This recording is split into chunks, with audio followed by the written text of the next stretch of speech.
За өнөөдөр бид нэр энэ вектор математик дээр scale гэдэг функшн нэмжих болно. Scale гэдэг нь болохоор сонгох одоо томруулах гэсэн, томруулах жижигрүүлэх гэсэн үг.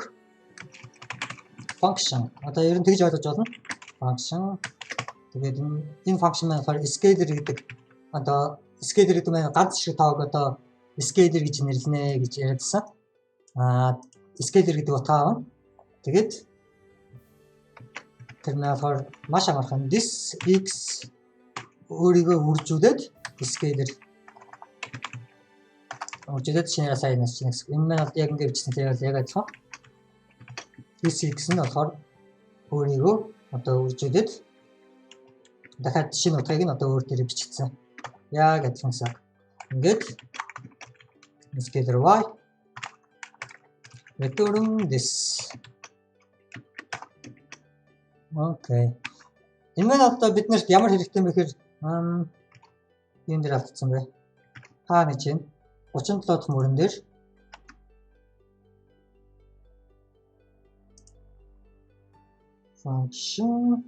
function гэж бичсэн. Үсээ буруу бичсэн алдаа.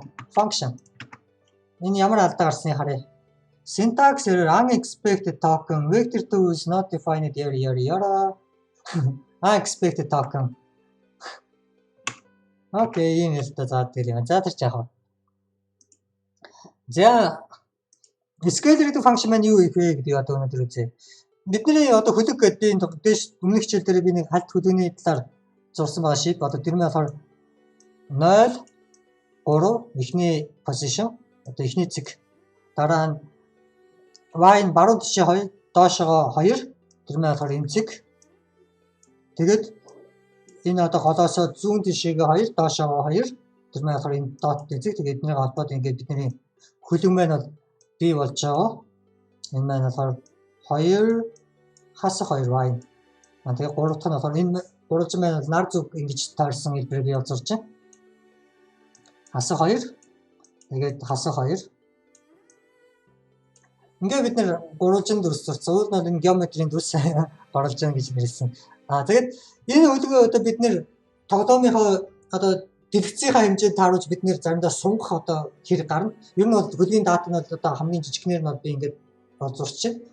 Дараа нь бид нэр үүнийгээ том дэлгэцэн дээр зурж байгаа бол одоо хичнээн пиксел сунгах вэ? Энэ хөлөг минь хэр том болох вэ? Гар утсан дээр бол одоо хичнээн пиксел болох уу гэд томруулж жижигрүүлэх одоо ийм үйлдэлийг хийнэ гэсэн үг. Тэгэхэд бол бид нэр одоо scaler гэдэг функшн маань одоо хэрэгтэй болж байгаа. Scaler гэдэг маань болохоор энэ утгуудыг нь одоо тэр чигтэн томруулчнаа гэсэн үг. Одоо жишээлбэл би 10 гэсэн вектор байлаа гэж үтэй 10.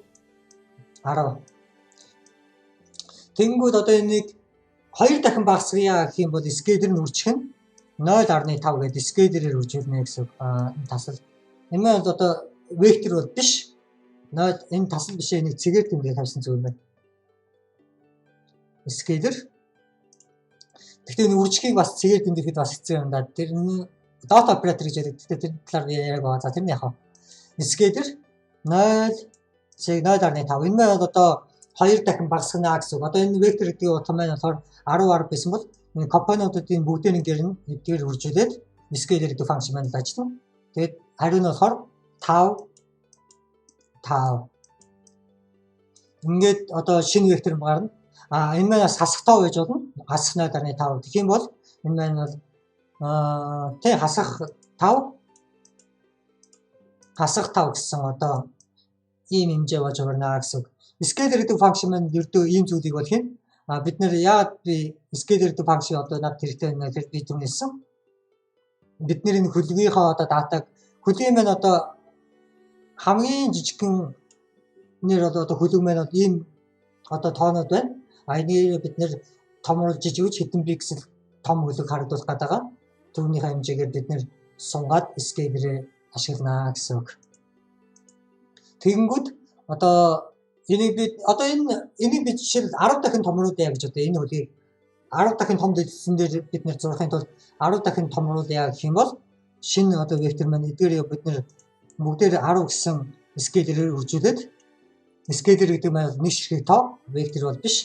Тэнгүүд шинэ одоо